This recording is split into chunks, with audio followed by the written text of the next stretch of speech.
Wala na tayong intro mga idol. Ayan, signal number 4 tayo ngayon. Ayan, magtatali muna tayo ng ating bubong. Ayan, para makasuporta man lang pag dumating ang hangin mga idol.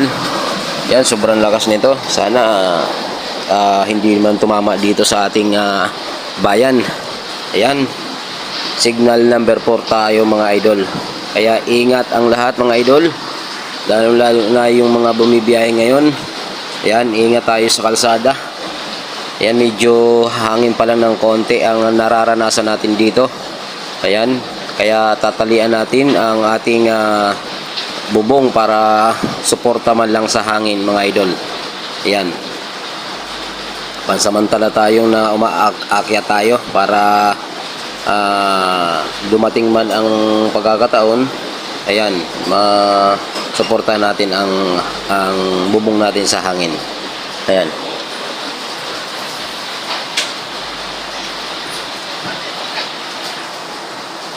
Magandang hapon sa